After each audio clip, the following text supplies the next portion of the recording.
সেখানে কোনো রান্না বান্নার পাঠ নেই। মাধবরী ব্যক্তি দিনে একবার করে বেরোলেন, যা মাধবরী জুটল সেইটুকু দিয়ে তাদের জীবন রক্ষা, আর বাকিটা প্রয়োজন। সেইখানেই থাকতেন সিদ্ধ মহাত্মা পণ্ডিত রামকৃষ্ণ দাস বাবা।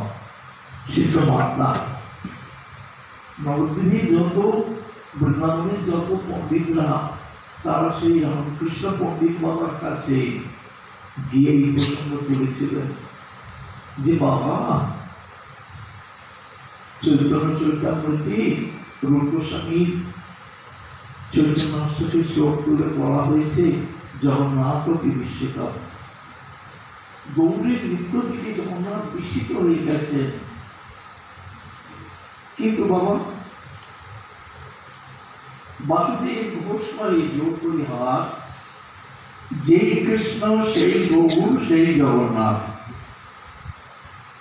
কৃষ্ণই গৌর হয়েছেন, গৌরী জগন্নাথ, একই স্বরূপ।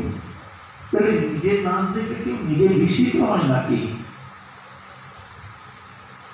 জগন্নাথই তার আর একটি স্বরূপ গৌর স্বরূপে নাচছেন, তাহলে জগন্নাথ কেন বিস্মিত হবেন? পণ্ডিত বাবা কি উত্তর দিয়েছিলেন জানেন? একটু थोड़ी बात है, जगन्नाथ तो एक और कृष्ण है ना, लेकिन गौर तो दोनों है, राधा कृष्ण मिलित दोनों। आज के जगन्नाथ তার রাধা কৃষ্ণ মিলিত স্বরূপে গৌরের নাচ থেকে বিস্মিত হয়েছে। একসঙ্গে নেচেছে ওটা একমাত্র রাসে, শত শত কোটি কোটি গোপীর সঙ্গে, রাধার সঙ্গে সাত গোবিন্দ কোটি কোটি গোপীকে কোটি কোটি স্বরূপ আবির্ভূত হয়ে নিজে নৃত্য করেছিলেন। এখন নিজে নাচতে নাচতে নিজের নাচ দেখা যায় না, রাধারানীর নাচও দেখেননি, আজকে দেখছেন। আজকে শুধু রাধারানীর নাচও দেখছেন না, নিজের নাচও দেখছেন, গৌর রাধা কৃষ্ণ মিলিত স্বরূপ। তাই জগন্নাথ বিস্মিত, সেই জন্য বিস্মিত। এই নাচ তো জগন্নাথ দেখেননি আগে, তাই বিস্মিত হয়ে গেছেন। তখন এই যে গোসল পাঠ করেছেন, জগন্নাথ অতি বিস্মিত। বৃন্দাবনের ভজনানন্দের বৈষ্ণবরা বুঝলেন যে ভেতরে কি অর্থ নিহিত আছে। মহারাজ প্রতাপরুদ্র হাতিশাল থেকে হাতি এনে রথের পেছনে জুতে রথকে ঠেলতে লাগলো, এক পাও পড়ল না। মহাপ্রভু নাচতে নাচতে রথকে প্রদক্ষিণ করে এসে রথের পেছনে এসে মুক্তটি লাগিয়েছে, পর পর করি রথ চলিতে লাগল। বিদ্যুৎ দিকে বা রথ চলছেন, চলতে চলতে বড়মন্ডি বলে একটি স্থান আছে গুন্ডিচার আগে। চিরকালের কথা হচ্ছে এই বড়মন্ডিতে জগন্নাথের রথের বিশ্রাম হয়। রাজার থেকে, রানীর থেকে সমস্ত রাজপাত্র মিত্র পরিকর মন্ত্রীরা সকলে ভোগ দেন, পাণ্ডারা ভোগ দেন, সমস্ত বিদেশি যাত্রীরা ভোগ দেন, স্থানীয় ভক্তরা ভোগ দেন। সবার যে যার সামর্থ্য অনুযায়ী জগন্নাথের ভোগ লাগায়। অনেকক্ষণ সময় জগন্নাথ বিশ্রাম করেন। সেই সময়টুকুতে মহাপ্রভু ও সেই উত্তণ্ড নর্তনে কীর্তনে পরিশ্রান্ত হয়ে পাশেই রাজার বাগান, সেই বাগানে মহাপ্রভু বিশ্রাম করতে যেতেন। এক একটি বৃক্ষ মূলে এক একজন গৌর ভক্ত বিশ্রাম করছেন। একটি বৃক্ষ তলে মহাপ্রভু বিশ্বাস করছেন, চরণ দুটি প্রসারিত করে দিয়েছেন, একটু একটু মৃদু আন্দোলিত হচ্ছে। আর শ্রীমদ ভাগবতে একটি শ্লোকের অর্ধাংশ খালি করছেন। অথাৎ ও আনন্দ দুর্গম চরণাম্বুজম আস্পরে ভংসা। যেমন কোনো ভালো খাবার চিবিয়ে চিবিয়ে তাড়িয়ে তাড়িয়ে লোকে খায়, ঠিক তেমনি মহাপ্রভু সত্যির অর্থ হচ্ছে পদ্মলোচন শ্রী গোবিন্দের এমনই মহিমা, সেই নিমিত্ত হংসা মানে যারা পরমহংস সাধু বৈষ্ণব তারা নন্দনন্দনের চরণ আশ্রয় করেন। এই শ্লোকটির অর্থে এই শ্লোকটির অর্ধেকটা মহাপ্রভু তাড়িয়ে তাড়িয়ে উচ্চারণ করছেন আর ভোগ করছেন আর আশীর্বাদ হয়ে বিশ্রাম করছেন, চরণ দুটি প্রসারিত করেছেন। ঠিক এই সময় সার্বভৌম পরামর্শে মহারাজ প্রতাপব্রত রাজ পোশাক পরিত্যাগ করে দীন বৈষ্ণবের বেশ গ্রহণ করেছেন। করে প্রবেশ করে সমস্ত দেখছেন চারপাশে বৃক্ষমূলে সমস্ত মহাপ্রভু পরিকররা বিশ্রাম করছেন।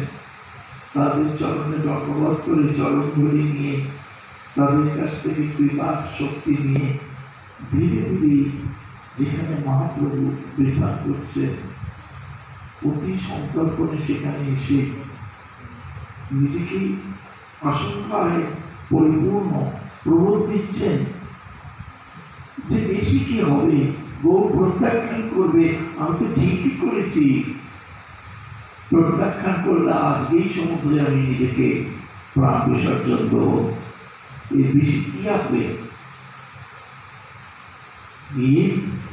প্রভু চরণ দুটি কোলে তুলে নিয়েছেন, অতি নৈপুণ্যের সঙ্গে নিপুণ করেন সেবন চৈতন্য চরিতামৃত। যিনি নিজের চরণ হাজারো লোক দাস দাসীর সেবা করছেন, সেই মহারাজ প্রতাপরুদ্র নিজে কোলের ওপর মহাপ্রভুর চরণ দুটি নিয়ে অতি নৈপুণ্যে সেবা করছেন। আর রামানন্দ রায় শিখিয়ে দিয়েছিলেন যে মহারাজ প্রভু রাসের গোপী গীত অত্যন্ত ভালোবাসেন। মহারাজ প্রতাপরুদ্র শাস্ত্রবেত্তা ছিলেন, একাধারে চরণ সেবা করছেন আর একাধারে গোপী গীতের শ্লোক আরম্ভ করেছেন। জয়তি দেহতি জন্মনাদ্রজ স্বাগত ইন্দ্র শস্য দত্তরী দ্বৈত দৃশ্যতাম দীক্ষতাবতা তৈ হৃদাবস্থান বিচ্ছিন্নতে। গোপীগীত কি জানে, রাস করতে করতে ভগবান দেখছেন যে গোপীদের মুখে গর্ব, অনন্ত কোটি ব্রহ্মাণ্ডের পরমেশ্বর আমাদের ভক্তরে আবদ্ধ, আর রাধারানীর মুখে দেখছেন সেখানে মান হয়েছে। কিসের মান? না এদিকে বলবে রাধে তুমি আমার সব, আর এদিকে কাজের সময় সবাই এক, তাই মান। তাই সেই গর্ব নাশ করার জন্য এবং রাধারানীর মানকে প্রসারণ করার জন্য অন্তর্হিত প্রসমায় প্রসাদায় ভাগবত বলছেন, একটা প্রসাদ একটা প্রশমন, গর্ভনাশ মানের প্রসাদ মানে সোজা কথায় প্রসাদ অন্তর্হিত। গোপীরা দাদুর পর খুঁজতে খুঁজতে খুঁজতে কোথাও গোবিন্দকে পেলেন না। যমুনা তুলিনে ফিরে এলেন যেখান থেকে রাস আরম্ভ হয়েছিল, সকলে মিলে একটা সিদ্ধান্ত নিলেন আমরা সকলে মিলে উচ্চৈঃস্বরে কৃষ্ণ কীর্তন করব, এবং এই কৃষ্ণ কীর্তনই একমাত্র পথ যাতে আমরা আমাদের হারানো প্রাণনাথকে আবার ফিরে পাব। সমবেত যুগ সকলে উচ্চৈঃস্বরে এই কীর্তন আরম্ভ করেছিলেন।